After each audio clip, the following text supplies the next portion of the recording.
magíster en Derecho Constitucional y especialista en Derecho Ambiental y Gestión Pública, seguida de la presentación de la magíster Miriam Carolina Somocurcio Holguín, quien es abogada especialista en Derecho Ambiental y Climático y magíster en Derecho Ambiental. Respetando la hora y el tiempo y, por supuesto, su puntualidad, quiero cederle la palabra al magíster Roy Fernando Cárdenas Velarde, quien dará inicio a la ponencia el día de hoy. De todas formas, quiero invitarlos a que si ustedes presentan alguna pregunta, alguna consulta, la puedan escribir por el chat, que al final de la ponencia pasaremos sobre una ronda de preguntas de ser pertinente. Magíster Cárdenas, tiene usted la palabra. Bienvenido y muchísimas gracias por aceptar la invitación de la Escuela de Posgrado. Buenas noches con todos y todas. No, al contrario, agradecer la invitación para estar con ustedes el día de hoy. Pido las disculpas del caso que no active mi cámara, tengo problemas inconvenientes técnicos. No obstante, creo que el audio se me escucha bien, no sé si me pueden confirmar. Perfectamente. Sí, correcto. Bueno, se me ha pedido hablar el día de hoy acerca del tema de cambio climático. Para empezar, debemos empezar indicando de que, a diferencia de quizás conferencias previas a la COP que se ha realizado hace poco en Egipto, algo que ha quedado muy claro en esta COP es de que el cambio climático es una realidad. Y lo digo ¿por qué? Porque esta COP o esta conferencia de las partes tiene como origen, como todos sabemos, la Convención Marco de las Naciones Unidas sobre el Cambio Climático, que fue gestado en la ciudad de Río, allá por el año 1992, año en el cual, para algunos escépticos, todavía el tema del cambio climático era una realidad quizás no atribuible a la intervención del hombre, sino todo lo contrario. Pensaban de que era algo natural, algo que iba a suceder y que era inevitable, por lo cual decían que era parte del proceso ecológico de la Tierra. No obstante, al día de hoy ya podemos tener la certeza de que el cambio climático es una realidad. Y a mí me preocupa, número uno, porque existen tantas investigaciones sobre si esto del cambio climático es o no es una realidad, cuando lo que debemos entender es por qué el hombre, pese a conocer sobre el impacto, no adopta todavía medidas de manera urgente. Y lo digo porque a nivel internacional, lamentablemente en el tema del derecho internacional público, cuando hablamos de las relaciones internacionales y de las conferencias, entendamos de que es un camino de largo aliento, donde para obtener resultados no necesariamente se dan en el corto plazo, cuando así se requiere en algunas circunstancias, como es este tema del cambio climático. Solo por poner un ejemplo, eh, el Acuerdo de París, que lo va a comentar de manera muy académica, quien me acompaña el día de hoy, la doctora Somocurcio, excelente profesional y colega a quien tengo el gusto de conocer, tiene como un antecedente el Protocolo de Kioto, que fue gestado en el 97, que también, dicho sea de paso, tiene como antecedente la Convención Marco de las Naciones Unidas sobre el Cambio Climático. En el 97 se establece, entendamos esto, la Convención Marco de las Naciones Unidas sobre el Cambio Climático te establece el objetivo, que es reducir las emisiones, pero no se establece el quantum. Entonces, esto se da en la conferencia de las partes. Todo instrumento internacional tiene una conferencia de las partes. En la reunión 3 o 5, si la mente no me falla, que es la de Kioto, se aprueba ese instrumento, el protocolo de Kioto, que ya te establece cuánto es lo que se va a reducir. En este caso era el 5% del promedio de emisiones de la década de los 90. ¿Correcto? Entonces, entendamos de que se entiende que los estados eran conscientes de la realidad y de la emergencia, pero eso no se ve reflejado justamente en su entrada en vigencia, porque el protocolo de Kioto te establecía de que eso iba a entrar en vigencia cuando se tenga cierto número de países ratificados. Lamentablemente, el número se alcanzó en el 2005 con la ratificación de Rusia. Entonces veamos que en el derecho internacional o en las relaciones internacionales no necesariamente la situación de emergencia va a traer consigo que los estados actúen de manera más rápida. Y es algo que preocupa porque solamente con Kioto el 97 entró en vigencia en el 2005 y la fecha límite para lograr los objetivos era el 2012. Esto es 5 años después de su entrada en vigencia. Entonces es algo que preocupó en su momento. Y es algo que quizás ahorita también está preocupado con el Acuerdo de París, porque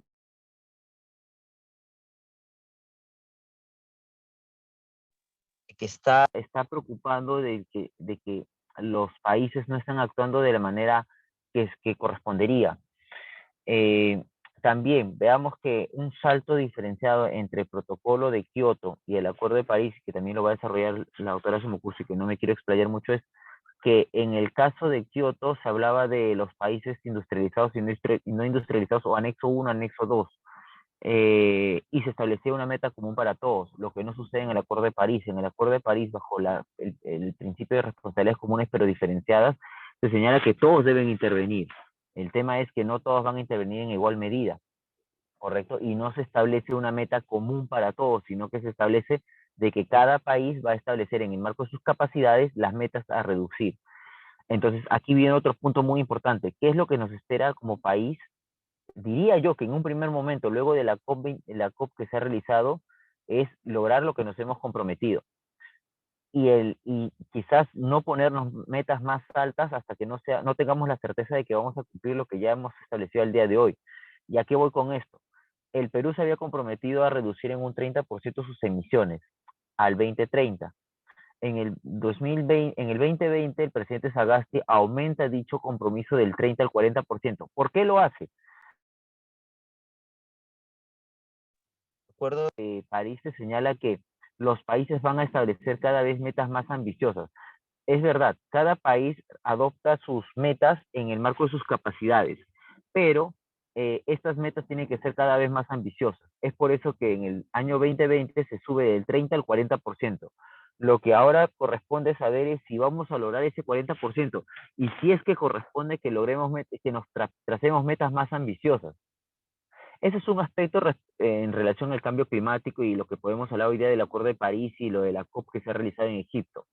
Otro punto que me gustaría abordar es que debemos entender dos cosas. Uno, y con esto quiero llamar a la conciencia, que los humanos somos solamente una especie en la historia del planeta, ¿correcto?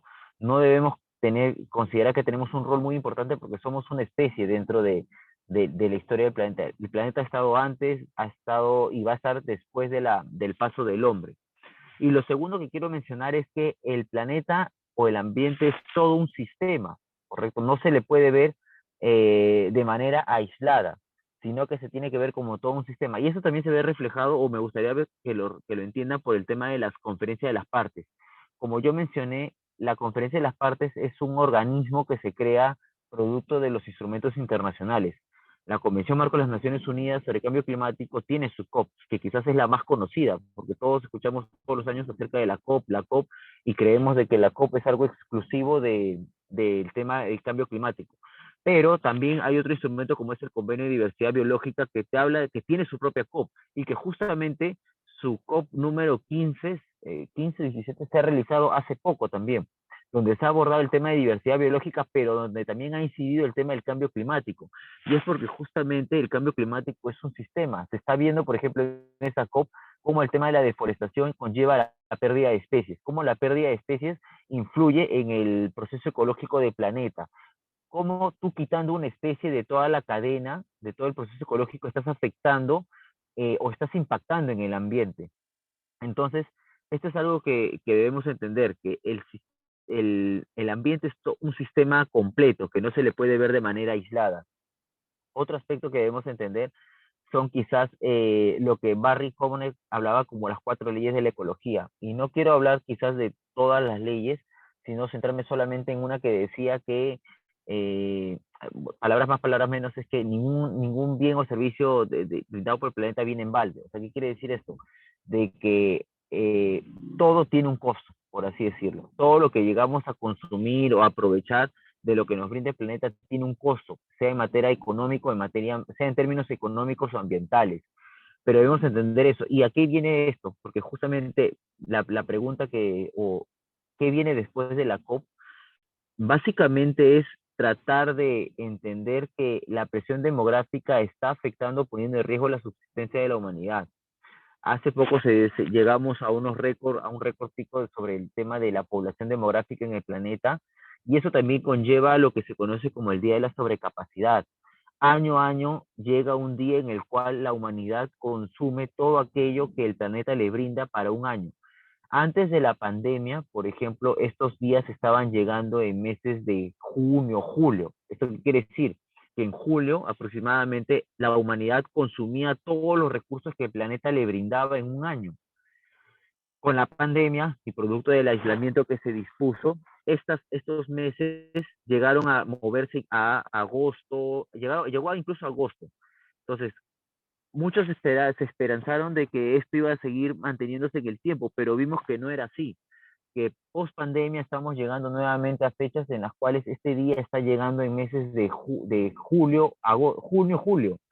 Entonces, preocupa porque básicamente los niños que están naciendo hoy por hoy ya están naciendo con un crédito ambiental. O sea, no están creciendo o naciendo con un pan sobre el brazo, sino que están creciendo con una deuda ambiental con el planeta. Y esto también va relacionado a lo que se habla mucho, y a lo que es usado y mal usado, digo yo, que es el término de desarrollo sostenible. Porque el desarrollo sostenible sale de la capacidad de las generaciones actuales de satisfacer sus necesidades sin comprometer la capacidad de las generaciones futuras. Pero me cuestiono yo, este término fue acuñado en el 87 con el informe Brundtland, donde la generación futura de ese entonces éramos nosotros. Y no creo yo de que nosotros tengamos una condición mejor en términos comparativos, en términos ambientales, respecto de las generaciones de ese entonces. Entonces vemos cómo el desarrollo sostenible, que va ligado también al día de la sobrecapacidad, es un término que está siendo usado y mal usado. Entonces, corresponde también llamar a la reflexión por parte de los estados sobre qué estamos haciendo. Ahora se habla mucho de la economía circular respecto al uso y reuso de los bienes que utilizamos, y es algo muy cierto y muy algo de lo cual todos podemos sumar, ¿correcto? Desde el lugar donde nos encontremos. Pero lo que preocupa es que no estamos teniendo mucho impacto. Otro aspecto y con el cual quisiera ya ir quizás cerrando mi intervención es respecto al tema de la institucionalidad y el tema normativo en el Perú. ¿A qué me refiero con esto? Cuando hablamos del tema de cambio climático, debemos hacer referencia, en el caso del Perú, a la ley marco sobre cambio climático que se aprobó hace poco. Bueno, hace poco ya no tampoco. Se aprobó ya hace un tiempo, y de su reglamento. ¿Y a qué voy con esto? Que esta ley y su reglamento te establecen los instrumentos que deben ser considerados para hacer frente al cambio climático. Dentro de estos están, por ejemplo, las estrategias nacionales, la Estrategia Nacional sobre Cambio Climático, una que ya fue aprobada, con la cual se cuenta, pero que ahora corresponde que los gobiernos regionales aprueben sus estrategias regionales para que todos podamos actuar en un mismo sentido, para que todos vayamos direccionados. ¿Qué es lo que está pasando? La normativa te dice que, bueno, solamente un paréntesis, para garantizar de que las estrategias regionales respondan a lo que se conoce a la lealtad nacional y regional que ha desarrollado el Tribunal Constitucional, para que las estrategias regionales respondan a la estrategia nacional, se ha establecido dentro del procedimiento que, antes de la aprobación, debe contarse con la opinión favorable del Ministerio del Ambiente, ¿correcto? Yo hace un tiempo, hace unas semanas, hace un mes aproximadamente, tuve la oportunidad de solicitar por acceso a la información cuántas opiniones favorables había brindado el Ministerio del Ambiente respecto a estrategias regionales sobre cambio climático. Me llevé con la sorpresa, no grata, dicho sea de paso, de que solamente 3 opiniones favorables, en los casos de Arequipa, de San Martín y de Loreto. Solamente esas 3 regiones han iniciado su proceso para la aprobación de su estrategia regional sobre cambio climático. Estamos en un escenario en el cual en algunas semanas nuevas autoridades estarán asumiendo las gobernaciones de las regiones, y lo que preocupa es que lo que ya se puede haber avanzado en las regiones, correcto, que no necesariamente ha llegado hasta la instancia de la opinión favorable del Ministerio del Ambiente, se vea reducido a foja cero o se vea retrocedido a foja cero por las nuevas autoridades, porque entendamos de que estas son autoridades políticas, no técnicas. Entonces, lo que va a llamar su atención es, en términos políticos, qué es lo que le genera más votos, más ganancia en términos políticos. Quizás el tema ambiental no lo sea, por lo cual el tema de la estrategia regional quede relegado dentro de las prioridades. Entonces, ¿qué corresponde o cuál es el escenario del Perú después de la COP? Diría yo que respecto al tema de la institucionalidad es poder aterrizar la Estrategia Nacional sobre Cambio Climático en las regiones, a través de la aprobación de sus estrategias regionales, estrategias que respondan a una estrategia nacional y que se haga en el corto plazo. Otro caso, por ejemplo, se ha contado, o bueno, la obligación de tener una política nacional del ambiente data de la Constitución de 1993, ¿correcto? Del 93 ya existía la obligación de tener una política nacional ambiental. Sin embargo, no fue sino hasta el 2009 donde se aprueba la primera política nacional. Eso es lo que quizás preocupa en un primer momento, que el tiempo que se demoró para poder aprobar una política nacional. Debido a una directiva, un reglamento que salió sobre el tema de políticas nacionales, se dispuso que todas las políticas aprobadas sean sometidas a revisión.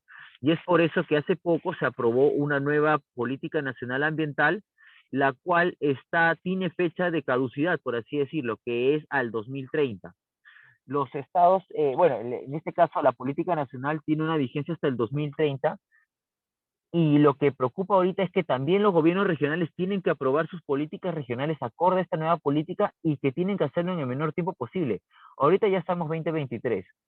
Quien no lo ha hecho en el 20 hasta el 2022, entendamos que nuevamente corre el riesgo de las estrategias regionales. Esto es que se vuelva foja cero.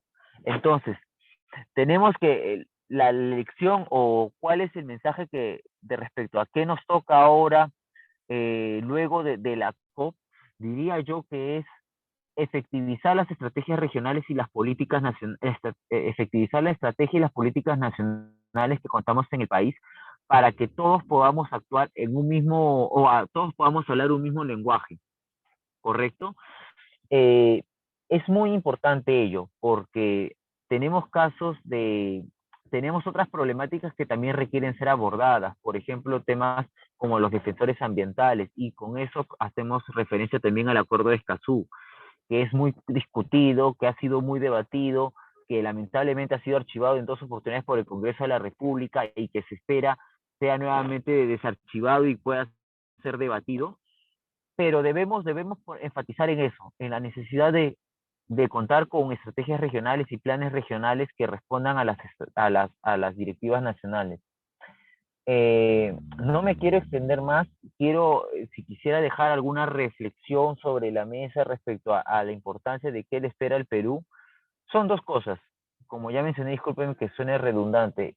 Uno es que todos conversemos el mismo idioma, y la otra es de que no nos establezcamos metas que no vamos a poder cumplir. Para poder lograr las metas tenemos que reducir los gases de efecto invernadero o cambiar las fuentes de energía que utilizamos, en este caso las fuentes fósiles.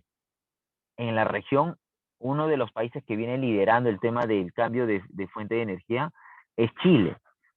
En el Perú, lamentablemente, no es el escenario, entonces preocupa saber de dónde vamos a poder sacar esas reducciones para poder lograr los compromisos internacionales. Veamos que el tema ambiental es, como decía yo, el ambiente es un gran sistema que debe ser abordado de manera transversal. Otra herramienta que está dentro de la Ley Marco sobre cambio climático y su reglamento es el tema de la huella de carbono. Una herramienta que ha sido utilizada, viene siendo utilizada tanto por el sector público como por el sector privado, y que corresponde seguir promoviendo para poder nosotros conocer cuál es el número cuál es el número de emisiones que estamos generando al ambiente con las actividades que realizamos. Entonces, es eso, estimado Fernando, no quiero explayarme más, lamentablemente por temas laborales voy a tener que retirarme, pero por favor, voy a dejar en este momento en el chat mi correo, si es que hay alguna pregunta que quizás alguno de los participantes tenga, o alguna información adicional que quieran tener sobre lo que he tocado en estos pocos minutos, por favor, siéntanse en la total libertad de escribirme y con gusto le responderé la información que me estén solicitando. Muy amable, Magíster Roy Fernando Cárdenas Velarde, muy amable por tu participación, por la claridad de sus ideas. Y como recién mencionaba el Magíster, aquí nos ha dejado su correo electrónico con los datos para poder contactarlos si alguno de los presentes desea profundizar en alguna de las ideas compartidas. No, al Muy amable. contrario, gracias a ustedes y encantado de poder participar en una próxima oportunidad. Excelente, y será usted bienvenido como siempre. Muchas gracias. Que tenga muy buen día. Muy buenas noches, muchas gracias. Dada la ponencia y la claridad recibida en estos momentos, quiero no dejar pasar más tiempo sin darle la bienvenida a la magíster Miriam Carolina Somocurcio Holguín. Como mencioné al inicio de esta ponencia, abogada especialista en Derecho Ambiental y Climático y magíster en Derecho Ambiental. Muy buenas noches. Perdón, muy buenas noches, ¿cómo están? Por favor, me confirman que me escuchan bien y que pueden Sí, visualizar perfectamente. mis diapositivas. Disculpen, estoy convaleciendo. Después de 2 años y medio, el virus decidió visitarme. Así es que por ahí de repente es la primera vez que voy a volver a hablar después de este episodio, así es que por ahí si me paro, les pido que me tengan un poquito de paciencia. Bueno, muy buenas noches. Agradecer en primer lugar a la Universidad Norbert Wiener por la invitación a participar en este conversatorio tan interesante. No quería dejar pasar la oportunidad para poder discutir y poder hablar un poco de este tema de cambio climático, que, bueno, para mí siempre es apasionante, preocupante, pero también muy interesante. Entonces, bueno, sobre la base de lo que Roy ya nos ha explicado, yo había presentado una presentación, yo había preparado una presentación un poquito más, que iba a detallar algunas de las cosas que él ya nos ha explicado. Entonces voy a pasar un poquito rápido, pero para que tengamos en cuenta esos temas. Entonces, bueno, yo les voy a hablar un poco de qué es el cambio climático, porque creo que mucho hablamos del cambio climático, pero a veces también sucede que no tenemos claridad en la definición y qué es lo que implica este fenómeno y por qué es tan complejo y tan difícil de abordar y por qué tenemos que abordarlo finalmente. Y cuáles son las perspectivas, ¿no? En función de eso, ver cuál ha sido la respuesta que se ha generado desde el derecho internacional, desde el derecho nacional, y cuáles son las perspectivas futuras, hacia el futuro que tenemos respecto a este fenómeno. Bueno, sin mayor preámbulo, voy a hablarles, como les digo, qué es el cambio climático, cuál es su regulación, cómo se ha regulado a nivel internacional. Específicamente creo que es interesante saber cómo está regulado ya a nivel nacional en nuestro país y cuáles son las perspectivas, no solamente de la regulación, sino también de la acción climática, ¿no? Porque a veces hablamos de cambio climático y es un tema tan gaseoso y sin embargo sabemos que es tan complejo que hay que empezar a aterrizar los conceptos. Bueno, cuando hablamos de cambio climático, lo primero que se nos viene a la cabeza, hay muchas palabras que se vienen a nuestra cabeza, ¿no? Por un lado nos dicen que sabemos que el Perú es un país altamente vulnerable, pero ¿qué significa ser vulnerable al cambio climático? También se nos vienen a la cabeza algunos de los impactos que genera el cambio climático, por ejemplo, que los océanos se van a volver más ácidos,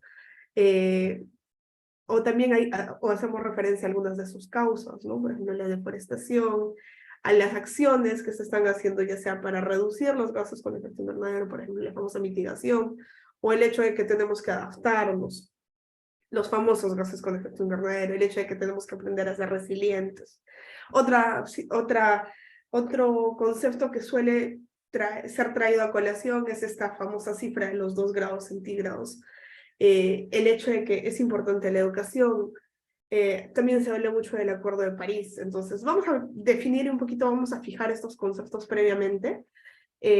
Vamos a empezar diciendo que el cambio climático, primero, para entender qué es el cambio climático, tenemos que recordar nuestras clases de colegio, cuando estudiábamos los distintos componentes de la atmósfera, los distintos componentes de nuestro planeta Tierra, y cuando estudiábamos la atmósfera, nosotros veíamos que la atmósfera cumple distintos roles, ¿no? Distintas funciones dentro de nuestro planeta.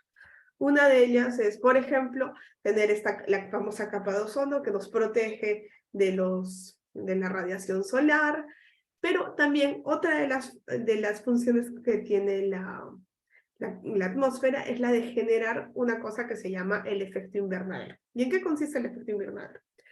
Es el fenómeno que o es este efecto en que supone que cuando la radiación solar ingresa a nuestra atmósfera y la traspasa y llega hasta la superficie terrestre, una parte de ese calor, de esa radiación solar, va a ser absorbida, ya sea por la Tierra o por el, ¿cierto?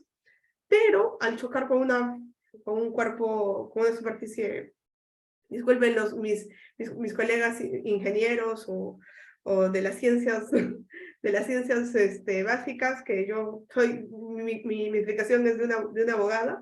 Bueno, les digo, esta energía va a reflejar sobre alguna superficie y va a regresar en parte hacia la atmósfera. Pero no toda esta energía va a ser devuelta al espacio, sino una parte de esta energía va a ser atrapada por la atmósfera, justamente porque hay un efecto invernadero, ¿ya?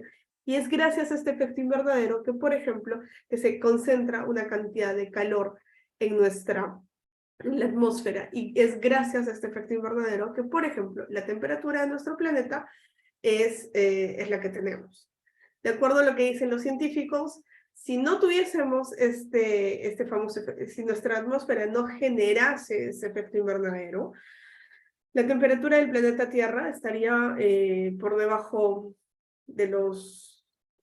serían unos 15 grados menos aproximadamente. Por ende, es el hecho de que la atmósfera genere este efecto invernadero naturalmente es una condición fundamental para que pueda existir la vida en nuestro planeta. Ahora, este efecto invernadero se genera, ¿por qué? Porque hay una serie de gases que lo producen, que son los famosos gases con efecto invernadero, entre los cuales hay varios, unos que son más abundantes que otros. Uno de ellos es el famoso CO2, el metano y los CFCs, etcétera, que lo que ha sucedido es que siempre han existido naturalmente en la atmósfera, y lo que ha sucedido de un tiempo a esta parte es que por la actividad humana, que sobre todo a partir de la segunda revolución industrial, ¿no? A partir de la invención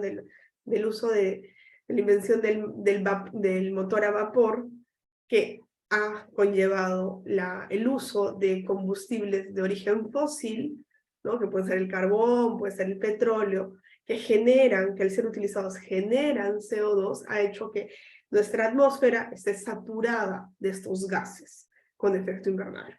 Consecuencia, como la Tierra naturalmente tiene este efecto invernadero, lo que sucede hoy por hoy es que tenemos un efecto invernadero, por decirlo en términos coloquiales, redoblado. Entonces, como consecuencia de eso, la temperatura de la Tierra está aumentando. Ahora, una de las cosas que se ha visto es que si el incremento de la temperatura sigue progresando, las condiciones de habitabilidad en el planeta se van a ver afectadas.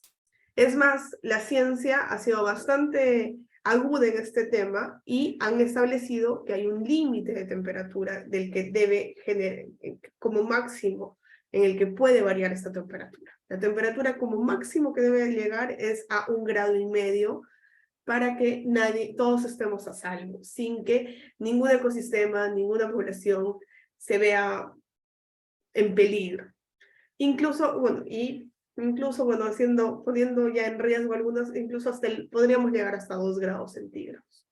Entonces me dirán, 2 grados es nada, ¿no? O sea, de 25 a 27 grados, de 23 a 25 grados no se siente. Sí, ¿no? Desde nuestra percepción es mínimo, Sin embargo, lo que sucede es que si vemos estas pequeñas variaciones a nivel global dentro del ecosistema, pues 2 grados pueden generar una serie de cambios y puede hacer que colapsen muchos ecosistemas, las condiciones de vida, y se desaten una serie de efectos, obviamente no deseados, que nos van a afectar.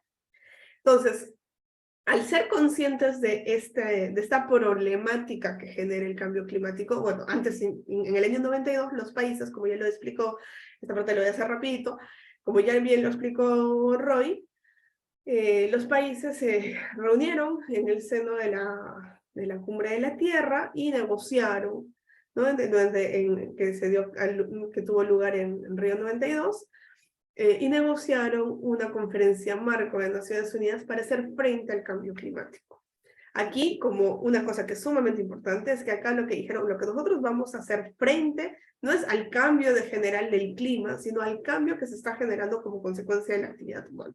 Porque eso está poniendo en peligro al planeta. Entonces, en el marco de esta conferencia, luego se han ido adoptando una serie de documentos, una serie de decisiones, de las que también Roy ya les ha hablado, pero básicamente lo que nos interesa es que este marco nos ayuda a tratar de resolver tanto las causas, que es justamente el exceso de emisiones de gases con efecto invernadero, que generan el problema, pero también nos ayuda a aliviar las consecuencias, aliviar los síntomas de esta enfermedad que tiene el planeta a través de las medidas de adaptación. Porque tenemos que ser conscientes que si bien estamos haciendo todo lo necesario o se hace lo que se puede para reducir las emisiones de gases con efecto invernadero, hay impactos que se han generado como consecuencia de esta variación de la temperatura que han llegado para quedarse.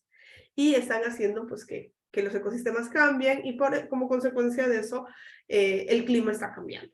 Entonces eso genera muchas pérdidas y eso hace que ciertas poblaciones, ciertos países, ciertos ecosistemas sean más frágiles a esos cambios que se están generando que otros. Por ejemplo, nuestro país es un país altamente vulnerable porque por sus condiciones geopolíticas, geográficas, ¿no? El hecho de que tengamos tanta diversidad biológica, el hecho de que tengamos una diversidad de climas, que seamos un país que tiene zonas de montaña, que tiene un gran litoral, que ciertamente son muchas de nuestras fortalezas, también hace que, en el contexto del cambio climático, también hace que nosotros estemos más expuestos a sus impactos, ¿no? Uno de los impactos más notables es el hecho de que, por ejemplo, como consecuencia del aumento de la temperatura global, estamos perdiendo los glaciares tropicales, ¿no? Y eso va a afectar, por ejemplo, al ingreso, al manejo de los recursos hídricos que durante años, durante generaciones hemos manejado de una forma, ¿no? Entonces, ahí, por ejemplo, eso es lo que tenemos que... Entonces, es tan importante reducir el problema, o sea, atacar a todas las actividades que generan estas emisiones de gases con efecto invernadero, pero también es sumamente importante ser conscientes de que esto es algo que ha llegado para quedarse, que los cambios y las consecuencias se van a dar y tenemos que aprender a vivir con eso. Entonces tenemos que adaptarnos.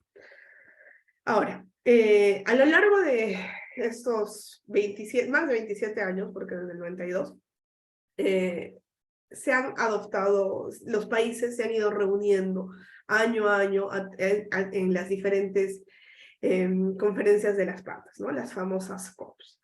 En el seno de estas reuniones se han adoptado distintas decisiones. En realidad todas las decisiones son importantes, solo que algunas han sido como que más trascendentes porque han establecido instrumentos internacionales que son vinculantes, son obligatorios para los países y establecen que ellos deben adoptar ciertas acciones. Uno de los más famosos es el famoso protocolo de Kioto, del cual Roy ya les ha hablado, que, bueno, solamente para que tengamos en cuenta, que fue adoptado en el 97 en la COP 3 nada más. Y bueno, y el otro, ¿no? que lo que establecía era que los países que tenían una responsabilidad histórica tenían que asumir actividades principalmente, ¿no? Entonces, Luego, el otro gran acuerdo es el Acuerdo de París, que se adoptó después del fracaso de Copenhague, y bueno, es toda una larga historia de la que podemos conversar después, más adelante, si desean. Y bueno, y hoy por hoy, el principal instrumento jurídico internacional que rige la acción, la acción climática en el mundo es el Acuerdo de París. Este Acuerdo de París ha establecido las bases de qué es lo que los países y por ende los ciudadanos vamos a tener que hacer para hacer frente a este problema, ¿no? Esto es tan importante que no solamente hay un acuerdo, sino también es una acción prioritaria dentro de la agenda de Naciones Unidas al 2030. Ahora, vamos a centrar un poquito en el Acuerdo de París porque es de este acuerdo del cual vamos a ver cuáles son las perspectivas futuras que vienen, ¿no? El Acuerdo de París, como ya les he dicho, ha sido adoptado en 2015, durante la COP21, se llevó a cabo en París. Y lo importante de este acuerdo es que estableció esto que les comenté al inicio, de que los científicos han hecho hincapié de que la variación de la temperatura global no puede exceder los 2 grados, se tomó como una meta clara de mitigación, y ante eso se estableció que uno de los objetivos del acuerdo es que todos los países van a hacer lo necesario para hacer que la temperatura del planeta esté por debajo de este límite de temperatura. Adicionalmente, pues se ha hablado de que se tiene que aumentar la capacidad de adaptación y se tiene que aumentar los flujos financieros, porque en realidad cuando hablamos de cambio climático y vemos que tenemos que atacar el tema, cambiar, sustituir, dejar atrás estas energías fósiles, eso significa que en realidad tenemos que reestructurar toda nuestra economía, reestructurar toda nuestra sociedad, y eso no se hace, no se hace de la noche a la mañana, y dos, es muy costoso. Entonces, acá hay un tema muy delicado, que es el tema del financiamiento, y de hecho soy, por ejemplo, uno de los temas en los que todavía no se llega a terminar no se llega a tener, si bien ya tenemos un acuerdo, ¿no? El acuerdo, por ejemplo, de tener un fondo global por el clima, que es de 100.000 millones de dólares, unas cifras exorbitantes. Lo que vemos en la práctica es que en realidad los países no tienen suficiente, los países no están generando los aportes, los países que tienen la responsabilidad histórica, que son los que han emitido mayor cantidad de emisiones, no están generando las contribuciones que deben hacer para alimentar este fondo, ¿no? El año pasado, durante la COP que hubo en Glasgow, una de las grandes discusiones era esta, ¿no? La gran excusa fue la pandemia, ¿no? Y sin embargo los países decían, sí, vamos a llegar, vamos a completar lo que falta. Igual, ahora durante esta reunión, ha habido muchas discusiones en torno a eso, pero y bueno, y también se ha visto que se tiene que hacer, pero todavía no llega a cuajar el tema del financiamiento, ¿no? O sea, es importante que tengamos metas globales en temas de que tenemos que reducir nuestras emisiones, tenemos que adaptarnos, pero necesitamos que el dinero se salga, ¿no? Y para eso, pues lamentablemente los estados solitos no lo van a hacer, sino tenemos que movilizar dinero también del capital privado. Bueno, a ver, volviendo al Acuerdo de París, una cosa que es sumamente importante es entender que más allá de este triple objetivo que tiene el acuerdo, ¿no? que son, miren, tenemos una meta de adaptación, una meta de mitigación, una meta de adaptación y una meta de financiamiento. Este acuerdo está construido de tal forma que existe toda una serie de documentos, una serie de artículos que justamente desarrollan estos aspectos, ¿no? Por ejemplo, en temas de mitigación nos dice que las partes tienen que empezar a formular y a generar comunicación, los países, ¿no? Tienen que comunicar estrategias de desarrollo bajo en carbono, se tiene que alcanzar lo más pronto posible el pico de emisiones y se tiene que conservar y mejorar la conservación de los sumideros de carbono, por ejemplo, los bosques, ¿no? Ese es un tema, por ejemplo, importantísimo para nosotros como país. En cuanto al tema el tema de adaptación, hay un artículo específico y junto al tema de adaptación se ha desarrollado un mecanismo específico que es el Mecanismo Internacional de Pérdidas y Daños, que busca no solamente ayudar a construir estas capacidades para adaptarnos a los impactos del cambio climático, sino hacer frente a esos impactos que ya han generado pérdidas y daños como consecuencia del cambio climático y que ante eso tenemos que hacer algo más, ¿no? Justamente esta COP, por ejemplo, es importante porque financieramente lo que se tenía acordado hasta este momento es que el dinero tenía que ir para financiar acciones de adaptación y mitigación. Y no se hablaba de estas pérdidas y daños. Y ahora sí se ha generado que va a haber un fondo para las pérdidas y daños. Eso, por ejemplo, para países como nosotros es sumamente importante. No tenemos ahí el marco jurídico, pero es sumamente importante porque nosotros somos un país que, lo que les decía, el efecto más claro creo que es el tema de los glaciares, ¿no? Y hay otros más. Entonces sí nos hace, por ejemplo, perfectamente elegibles a poder recibir este tipo de fondos internacionales.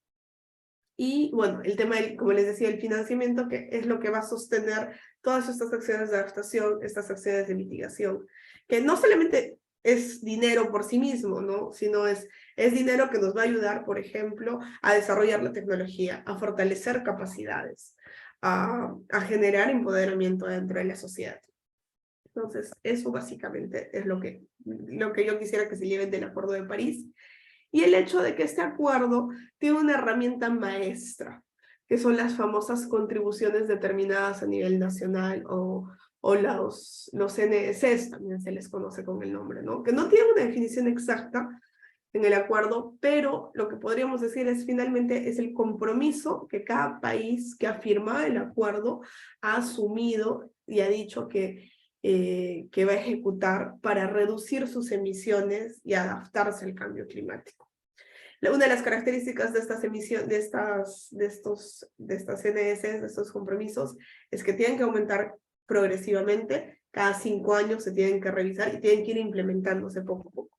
Justamente esto es de lo que les hablaba Roy y les decía, ¿no? Por ejemplo, en el caso del Perú, nuestra contribución, nuestro compromiso como país es que vamos a reducir, inicialmente íbamos a reducir nuestras emisiones de gases con efecto invernadero en un 20%, ¿no?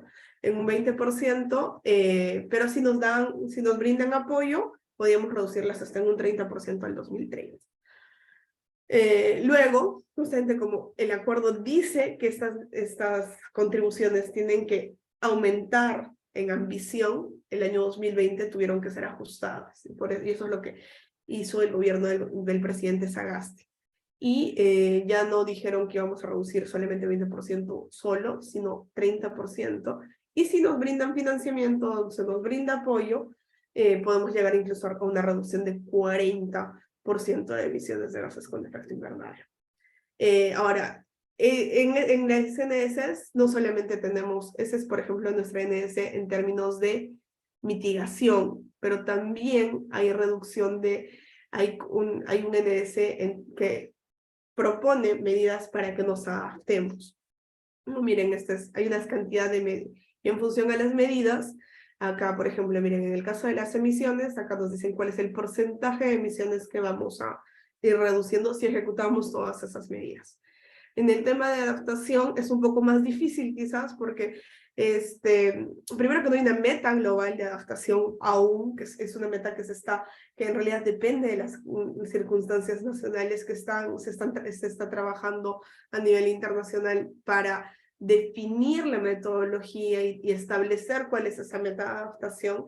Pero bueno, lo que nosotros tenemos una serie de medidas respecto a en temas de adaptación que están vinculados a distintos ejes temáticos, ¿no? Uno de los más sensibles es el agua, pero también hay otros temas que sobre todo están vinculados a las actividades económicas que van a verse más afectadas, ¿no? El tema agrícola, el tema de la pesca, pero también hay el tema de salud y también se ha considerado una cantidad de medidas respecto a cómo los bosques pueden contribuir al tema de adaptación.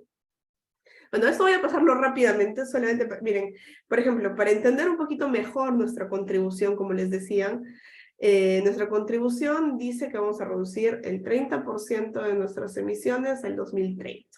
Entonces, para saber de dónde vamos a reducir, es importante saber de dónde vienen nuestras emisiones.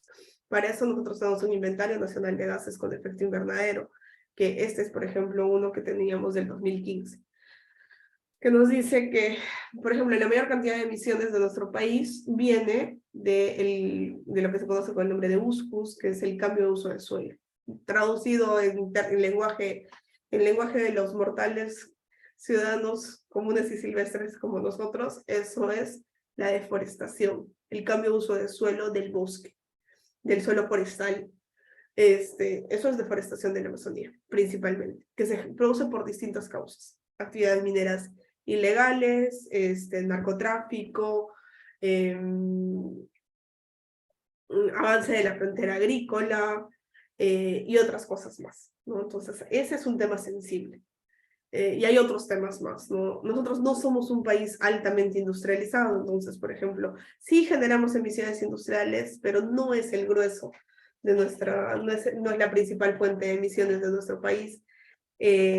Tampoco nuestra matriz energética sí tiene que cambiar, migrar hacia la energía renovable, y apostar por nuevas fuentes. Lo mismo pasa con el transporte, ¿no? Apostar por la electromovilidad y demás.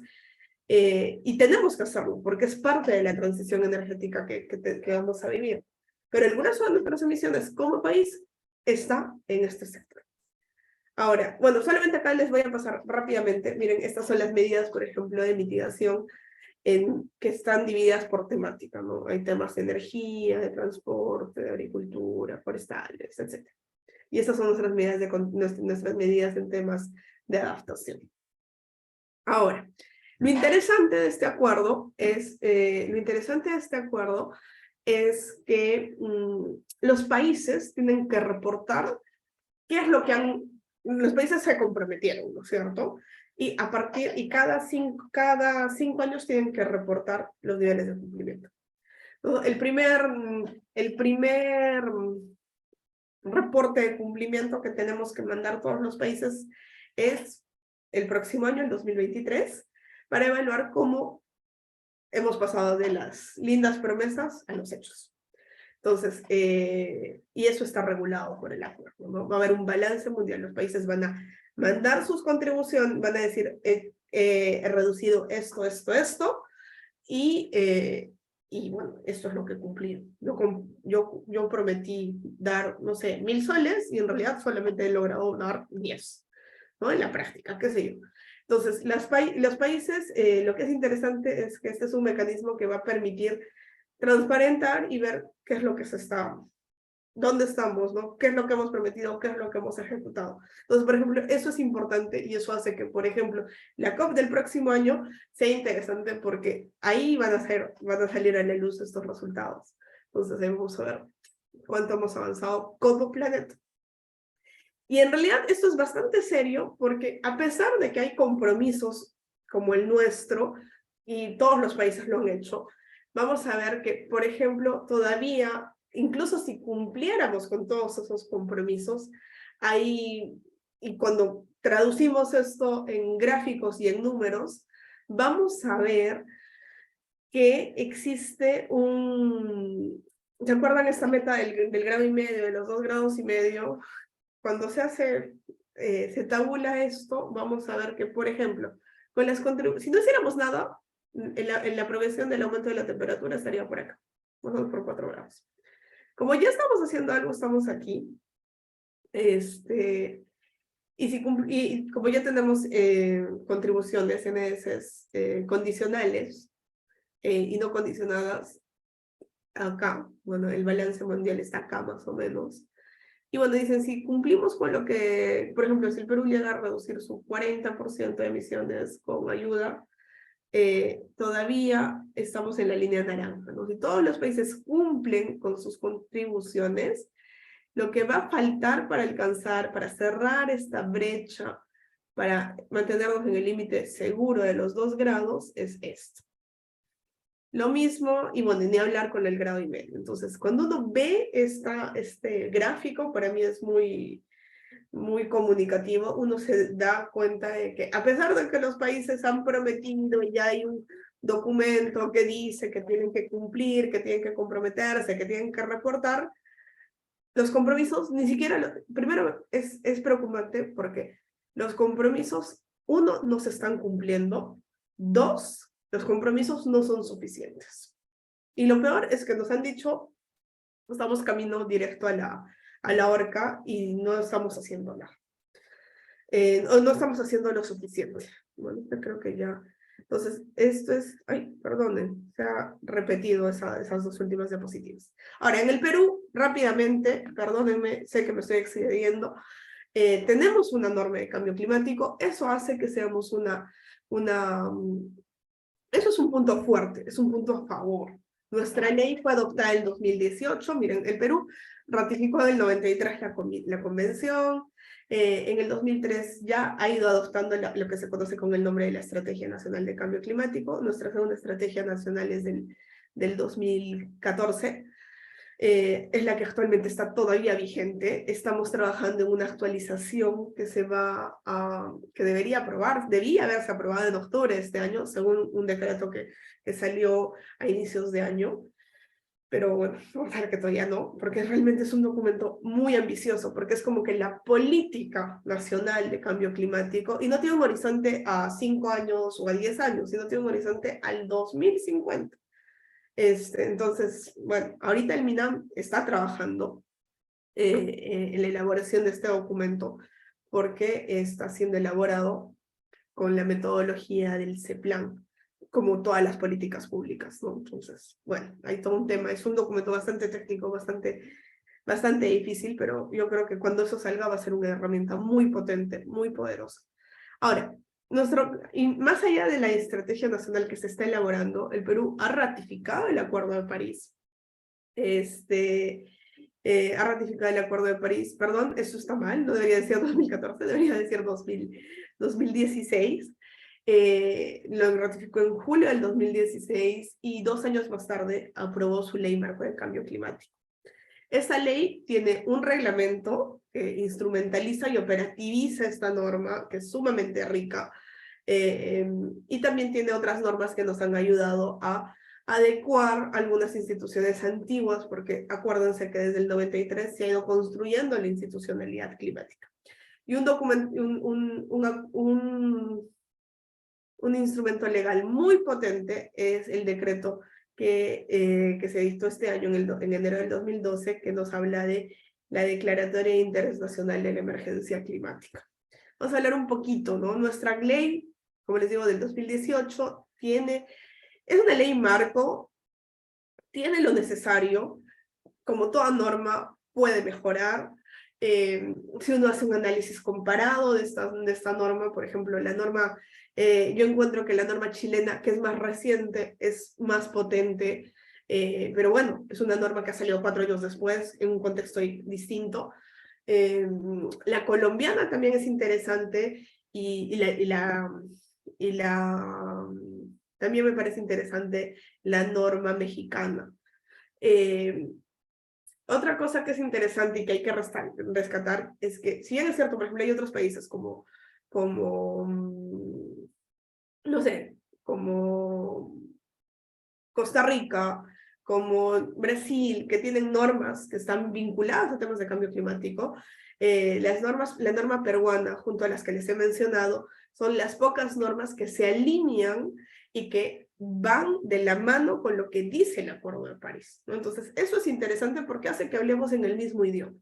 Ahora, esta norma tiene una serie de reglamentos, como les digo, y vamos a ver que en realidad es sumamente poderosa porque, como su nombre dice, es la ley marco de cambio climático, que lo que busca es que hagamos frente, que gestionemos el cambio climático, porque es algo que, como les he explicado, ha llegado para quedarse, y más en nuestro país, es un país que nos va a afectar, es inevitable, entonces tenemos que hacer frente a esto. Y lo que hace esta ley es sentar las bases para que las políticas públicas, las normas, los proyectos y todas las acciones que se vayan a llevar en el marco de la gestión del cambio climático cumplan con los objetivos, o sea, se realicen de una forma idónea. ¿Y cuál es esa forma idónea? Primero, contemplar que la gestión del cambio climático tiene que ser integral, porque tiene que extenderse a todos los niveles de gobierno, a todos los sectores, tiene que ser participativa, porque no solamente esto está en la cancha del Ministerio del Ambiente, no solamente está en la cancha del Estado, sino esta es una tarea titánica en la que tenemos que involucrarnos todos desde la posición en la que estemos, ya sea como sociedad civil, ya sea como empresas, pero todos tenemos que participar. Y bueno, tiene que ser transparente porque tenemos que tener claridad sobre los avances de los compromisos climáticos que tenemos, porque, como les he explicado, esto se va a ver reflejado en el balance mundial que se tiene que elaborar para saber cómo vamos como planeta. ¿Y para qué tenemos que hacer toda esta gestión del cambio climático? Porque primero somos un país vulnerable, entonces tenemos que reducir esas condiciones de vulnerabilidad, aprovechar que el mundo está cambiando y que hay un nuevo modelo de desarrollo que se caracteriza porque es un modelo que es bajo en carbono y eso ofrece una serie de oportunidades. Entonces la idea es que aprovechemos estas oportunidades que se generan y que cumplamos con los compromisos internacionales que hemos asumido como país. Para para promover la gestión del cambio climático, pues como en todo, hay ciertos pilares básicos, que son los pilares propios de la gestión ambiental, ¿no? De la ley, los pilares del derecho ambiental peruano, que están reconocidos en la Ley General del Ambiente, en la Ley Marco del Sistema Nacional de Gestión Ambiental, también en los propios de la Convención Marco de Naciones Unidas, pero también hay una serie de principios propios que ha generado la propia Ley de Cambio Climático.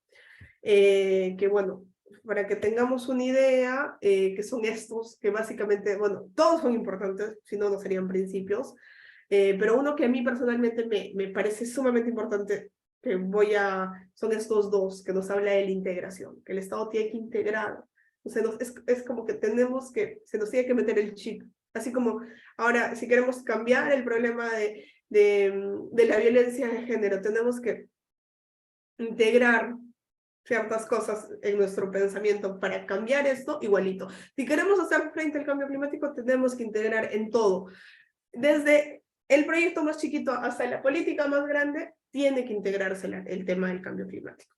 La transversalidad entendida como que se tiene que entender a todos los niveles, como les repito, y quiero que se acuerden de esta foto.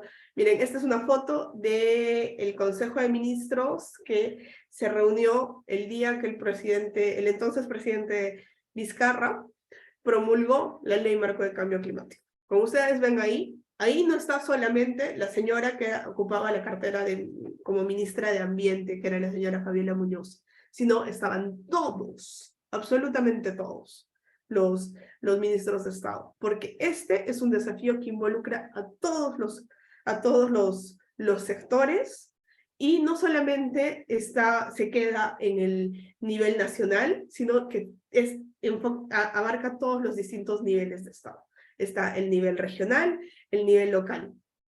Y bueno, ahora el tema de la subsidiariedad, que esto tiene que ir de la mano con las funciones que los países, que los servicios públicos nos prestan. Bueno, y ahora sí, ya voy a tener que correr un poco. Tenemos principios básicos como el tema de la rendición de cuentas. Tiene que haber claridad. Hay mucho dinero por medio, como han visto. Tiene que haber transparencia en los objetivos, en cómo se está utilizando el dinero. La gobernanza climática, les repito, esto no se va a lograr solo si el Ministerio del Ambiente lidera los procesos, lamentablemente todavía muchos creen, incluso no solamente no solo personas del sector privado que muchos creerían, ¿no? Sino también hay funcionarios de Estado de ministerios estratégicos que creen que esto es un fastidio, ¿no? En realidad esto es uno de los desafíos más grandes que tenemos como país, como humanidad, y todos tenemos que involucrarnos, ¿no? Actores ya sea como sociedad civil, ya sea como sector privado, tenemos que hacer frente tenemos el derecho, y eso nos lleva al siguiente principio, todos como personas tenemos el derecho y el deber de participar en los procesos en los que se tomen las decisiones, ya sea a la hora de diseñar las normas y las políticas públicas, que es la fase en la que nos encontramos, pero también en la hora de impulsar los procesos de acción climática. Y bueno, y otros principios. La prevención, que va de la mano. Esta ley también nos habla de enfoques, ¿no? Que son como los lentes con los que tenemos que establecer nuestras acciones de mitigación y adaptación. Y nos habla de otros enfoques un poco más profundos, ¿no? Sí, que hay que considerar que cuando hablamos del tema de cambio climático, esto, por ejemplo, hay uno de la equidad intergeneracional, que nos dice que tenemos que considerar a todas las generaciones no solo presentes, sino también las futuras, a todas las, hay que verlo desde un enfoque intercultural, porque aquí todos somos iguales, todos tenemos, ya sea la visión occidental, la visión de los pueblos indígenas, todas las visiones son válidas, todas construyen, todas suman. Tenemos que recordar que también el cambio climático afecta a los derechos de las personas, no solamente el derecho a vivir en un ambiente sano, como muchas personas creen, sino también los impactos del cambio climático afectan y ponen en riesgo la salud de las personas, el derecho de propiedad, el derecho a la vida misma. Entonces, esto es una cuestión de derechos humanos. Además que el cambio climático exacerba las diferencias que existen dentro de la sociedad, ¿no? Más aún en una sociedad tan fragmentada y tan diversa como la nuestra, hace que no haya entonces por eso es importante el enfoque de igualdad, sobre todo en temas de género, porque las mujeres, por los roles que asumimos, estamos más expuestas, somos más vulnerables al cambio climático. Y bueno, y hay otras cosas más, ¿no? El hecho de que tenemos que apostar por el desarrollo bajo en carbono, interiorizar los riesgos climáticos. Y bueno, esta norma también nos establece el marco institucional, que ya les he dicho que tiene que ser integral porque abarca todo, desde las políticas hasta los proyectos de inversión. Tiene que ser participativa y transparente, involucrar a todos los sectores. Hay espacios, es interesante porque instituye espacios que ya existían, donde se reúnen todos los actores, no solo los estatales, sino también los no estatales, ¿no? Acá es importante destacar que esta norma regula o recoge lo que ya existe, lo que la Comisión Nacional de Cambio Climático que ya existía, que es una instancia participativa muy importante porque es el espacio donde se reúnen todos los actores, tanto estatales como no estatales, que se van a encargar de hacer seguimiento al cumplimiento de las políticas y de los compromisos. Y bueno, y hay varias cosas, ¿no?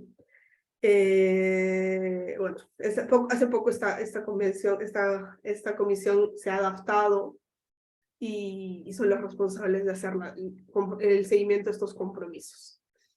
Ahora, otra cosa que es importante es también establecer los instrumentos. Ya Roy les ha hablado un poco de esto, de las estrategias que tienen que ser concordantes, no solo la nacional, que está en proceso de actualización, sino también las regionales.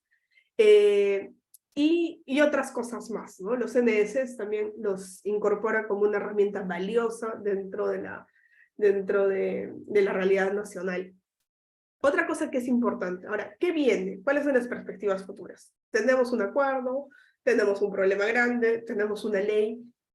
¿Qué hacemos? Lo que importa en realidad es que ya las cosas están dichas. En realidad lo que tenemos que hacer de aquí en adelante es hacer que se cumplan esos compromisos. Ya las personas se han cumplido, los países se han comprometido, ahora tenemos que cumplir y hacer que estos compromisos, en la medida de lo posible, se ajusten y se alineen a lo que los científicos nos han dicho que es lo idóneo, lo ideal, ¿no? ¿Qué es lo idóneo? Por ejemplo, alcanzar la carbono neutralidad al 2050. Eso significa que dejemos nuestras emisiones, dejemos de utilizar energía de fuente fósil, de aquí al 2050. Para eso, pues tiene que haber cambios muy rápidos a todo nivel, no solo en el sector energético propiamente dicho, sino también en la matriz energética, sino también respecto de por ejemplo, el transporte,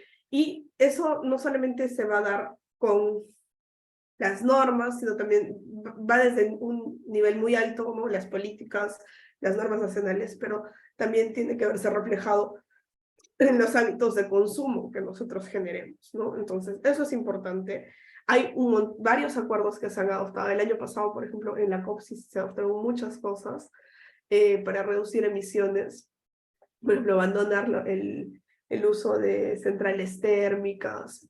Bueno, y ahí hay varias cosas que se están haciendo, ¿no? Porque la ruta es que hacia el 2050, pues, tengamos miren, lo ideal, según la ciencia, es que para el 2050 más del 85%, por ejemplo, de las construcciones sean carbono neutrales, más del 90% de los procesos industriales sean bajos en emisiones y casi el 70% de la generación eléctrica provenga de energías renovables, ¿no? De sol, energías solares y eólicas, ¿no? Entonces, eso es lo ideal. Actualmente estamos aquí, ¿no? La idea es que todo vaya reduciendo esta fuente fósil en términos de... Y bueno, vamos a tener que seguir teniendo COPs. Hay muchos que cuestionan mucho estos espacios, es cierto, quizás ya no se tienen que negociar muchos temas, porque ya los acuerdos marcos ya están establecidos, pero son espacios muy interesantes porque se reúnen los países, hacen que avancen, sobre todo que la ambición aumente. Son espacios donde no solamente se reúnen los países, sino también se reúnen los representantes de la sociedad civil, de los distintos sectores, de los distintos grupos de interés, y donde, por un lado, como les digo, ayudan a presionar un poco para que los países aumenten su ambición, y es gracias a esto que se han logrado varias conquistas, pero también es importante porque también son espacios donde los participantes pueden intercambiar experiencias y pueden establecer vínculos y generar redes para luego establecer mecanismos de cooperación a nivel internacional, ¿no? Entonces, esos son espacios interesantes. Y bueno, y a nivel nacional, una cosa que es sumamente valiosa es que este año, el 23 de enero, en medio del derrame de Ventanilla, se promulgó el Decreto Supremo 03 del 2022 que declara de interés nacional la emergencia climática. ¿Y por qué es importante esta norma? Porque en realidad lo que dice con esta norma es que se tienen que ejecutar ciertas acciones, ciertas medidas para poder implementar nuestros compromisos como país. Entonces es como que es un decreto que lo que busca es destrabar muchos procesos que son difíciles son difíciles porque en los que es difícil avanzar porque son muy técnicos, porque hay intereses de por medio. Bueno, pues lo que ha dicho esta norma es, pues, ha dicho, tú has establecido quiénes son los responsables y les ha dado un plazo. En nuestro país se han establecido una serie de líneas prioritarias, que son esas 5 que vemos ahí, ¿no? Para desbloquear temas de financiamiento, promover la educación del cambio climático, hacer monitoreo y seguimiento, fortalecer el tema de derechos humanos y justicia climática y construir la gobernanza climática. Esas son las líneas, ¿no?, prioritarias. Pero en realidad lo que a mí me interesa y que yo quisiera que se recuerden es que hay acciones prioritarias. Hay una serie de acciones que están establecidas para que los distintos ministerios, los gobiernos regionales y algunas entidades públicas tenían que haber cumplido en 180 días hábiles, que se han cumplido el 18 de octubre. De acuerdo a los registros de acceso a la información que he podido hacer, en algunos temas sí se ha avanzado, en otros temas no. Es preocupante porque realmente si ni siquiera con este acuerdo, con este decreto se ha cumplido, es que, bueno, también lamentablemente el contexto político en el que estamos actualmente hace que estos procesos, que muchas veces son muy técnicos, no avancen, ¿no? Por ejemplo, uno de los temas que se tiene que ver es lo que tiene que ver con el precio del carbono, digamos, que tiene que ver el Ministerio de Economía, ¿no? Entonces, es complejo, ¿no? Pero bueno, y otro tema es el tema de la acción climática, ¿no? Ahí tenemos a la famosa Greta Thunberg, que en realidad no necesitamos ser ni suecos, ni niños, ni austriacos para que empecemos a generar cambios. Todo en los temas del cambio climático, cada acción cuenta. Todo, absolutamente todo cuenta. Si yo empiezo a tomar conciencia de cómo mis hábitos de consumo, mis hábitos de vida generan impactos negativos, generan grandes emisiones, pues puedo hacer la diferencia, ¿no?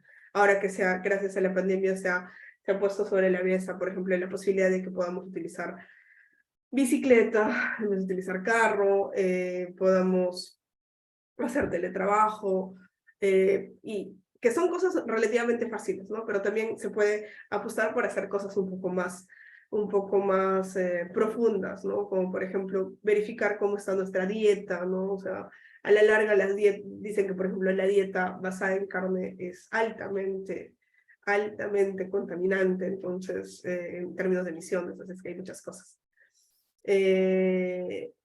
Entonces, hay varias cosas, ¿no? Entonces, como les decía, la gobernanza climática es importante y la hacemos todos.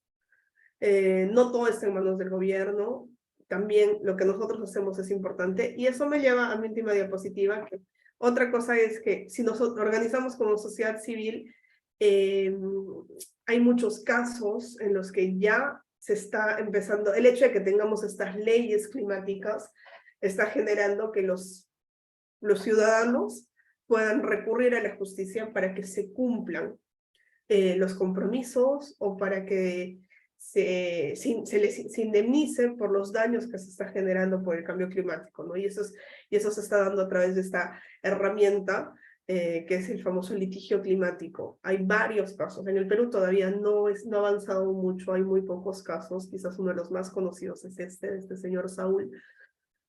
Pero en realidad hay muchas cosas que esta herramienta de litigio climático es bastante fuerte, ¿no? Hay otro caso, en este caso, por ejemplo, es un caso promovido por este señor que es Saúl Luciano, él es un campesino, un agricultor de Ancash, que ha demandado con el apoyo de una ONG alemana, ha demandado a una empresa alemana por que se están perdiendo, ¿no? los glaciares de la Cordillera Blanca. Y eso, bueno, o sea, y eso está haciendo que pues, el riesgo de desastre, de desprendimiento de aluviones, de desprendimiento de grandes bloques de hielo, pues hace que las personas que viven tradicionalmente en otros lugares estén más expuestas a cualquier peligro, ¿no?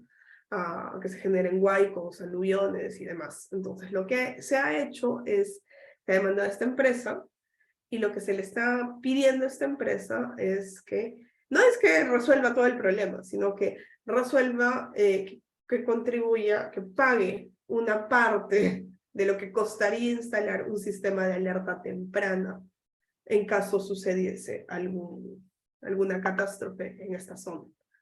Porque obviamente esta empresa no es responsable de todas las emisiones, sino de un porcentaje, ¿no? Entonces ella tampoco se hace responsable de todo, ¿no? De una parte pequeña. Este caso es un caso bastante famoso a nivel internacional. Este año en mayo estuvieron por aquí varios, los jueces alemanes vinieron a recabar información para ver cuál va a ser su decisión, porque bueno, se paró bastante como consecuencia de la pandemia, pero bueno, es un caso bastante interesante. Y hay otros casos, ¿no? Interesantes que, por ejemplo, hay un caso en el que la ONG de Justicia, que es una ONG peruana, ha asesorado a un grupo de niños que está demandando al Estado peruano porque sus compromisos climáticos respecto de la deforestación del país es lamentable, ¿no? Es triste lo que se hace. Lo que se hace en el Perú para reducir y hacer frente a la deforestación en la Amazonía es triste, por no decir inexistente o nulo.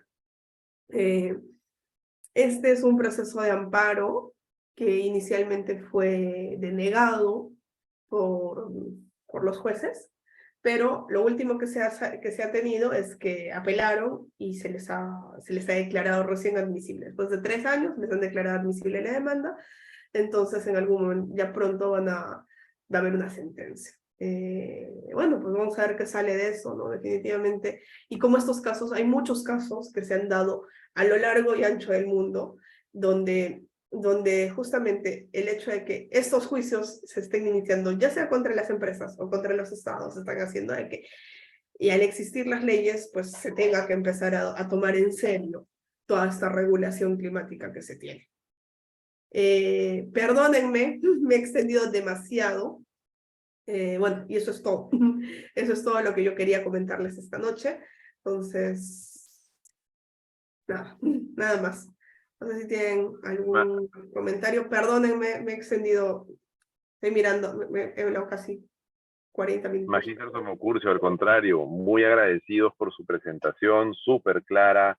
Creo que nuestro auditorio ha estado muy pendiente de los alcances, de los contenidos que usted ha venido a traernos la noche de hoy. Tengo aquí un comentario, más que una pregunta, un comentario. Me gustaría leerlo en voz alta, a ver si genera alguna reflexión al respecto. Las leyes se dan, pero ¿qué pasa con las empresas que contaminan y en el Congreso se blindan a estas empresas, ¿no? Como una reflexión con respecto a la, tal vez, falta de conciencia de todo el entorno, ¿no? De las empresas, tal vez del Congreso, de la ciudadanía, ¿no? ¿Alguna reflexión al respecto, Magíster? Bueno, aquí es importante justamente este tema, ¿no? De que no solamente se aplica para temas de cambio climático, sino en general la posibilidad de que hoy por hoy existan mecanismos a través de los cuales nosotros podamos denunciar y podamos recurrir a la justicia cuando en casos de incumplimientos de la normativa ambiental. Creo que brinda perspectivas interesantes. Yo sé que, bueno, acá también hay un tema que es bastante sensible, que es, y hay estudios sobre ese tema, ¿no? Es que lamentablemente la corrupción es una de las principales razones por las cuales muchas hacen que estas normas tan elaboradas y tan bien o mal diseñadas, finalmente no importa, sean letra muerta, porque lo que sucede es que en la práctica quienes tienen que hacer, los funcionarios que tienen que hacer cumplir las leyes, no existen, ¿no? Brillan por su ausencia. Entonces, y porque muchas veces hay corrupción de por medio. Entonces, esta crisis política y esta crisis de valores también afecta, ¿no? También se refleja en estos temas, pero acá es importante rescatar estas herramientas que existen, ¿no? Si no hubiesen habido ciudadanos que denuncian ciertas cosas, seguiríamos sin tener los mecanismos de acceso a la información que tenemos. Por ejemplo, no hemos ratificado aún el acuerdo de Escazú. Ese es un acuerdo que nos beneficia a todos como ciudadanos, que nos brinda, que nos protege, pero ya poco a poco se está avanzando y en realidad el primer paso es sí, tener esta crítica hacia esas leyes, hacia esas empresas, hacia el hecho de que el gobierno, de que las autoridades de turno gobiernen para sus intereses, sino para el pueblo, es cierto, pero creo que es importante también estar ahí pendientes, ¿no? Hacer mucha vigilancia ciudadana, estar pendientes de esas leyes oportunistas que quieren sacar y denunciarlas, ¿no? Denunciarlas y hacer notar. Muchas veces la presión pública es mucho más fuerte que lo que muchas veces creemos, ¿no? Y bueno, si por ahí quieren, bueno, yo les digo, no tengamos miedo, ¿no? cada uno desde su perspectiva, desde su posición, pero es interesante explorar esas vías de la incidencia política desde, ya sea como individuos o desde las organizaciones de la sociedad civil. Entonces, hay algunos remedios y no hay que perder la esperanza, creo yo, lo más importante. Muchísimas gracias, Magíster, muy claros sus comentarios y lo que comparte con el auditorio. No quería terminar la sesión de hoy sin agradecerle a nombre de la Escuela de Posgrado, a nombre de nuestro director Guillermo Raffo, por su presencia, por su excelente ponencia y compartirla contra toda nuestra comunidad universitaria. Muchísimas gracias a usted, la esperamos en una próxima oportunidad, esperamos invitarla porque creo que sus conocimientos y su desarrollo puede aportar muchísimo nosotros desde la universidad, ¿no? Desde el claustro universitario para poder desarrollar estrategias de responsabilidad social, por supuesto, sostenible. Muchísimas gracias a ustedes. Les pido una vez más disculpas por haberme excedido en el tiempo. Y nada, yo gustosa de participar y colaborar con ustedes en lo que sea posible. La academia yo creo que tiene un rol fundamental en este tema. Y es en espacios como este donde se empiezan a gestar los cambios, se empieza a generar el debate, la discusión, que es lo que necesitamos. Muy amable. Una mención especial, gracias. sabemos que usted está convaleciente, un poco delicada de salud. Le agradecemos porque esta invitación pues fue hace algunas semanas y su compromiso y su voluntad por estar con nosotros han dejado que ese malestar físico en este momento no lo ponga usted de manifiesto en su excelente ponencia. Muy amable por eso. Gracias, buenas noches. Un gusto. Muy buenas noches. Gracias. A todos los presentes les agradecemos la participación la noche de hoy y los esperamos en una próxima oportunidad, deseándoles una feliz noche a nombre de la Escuela de Posgrado. Muy buenas noches.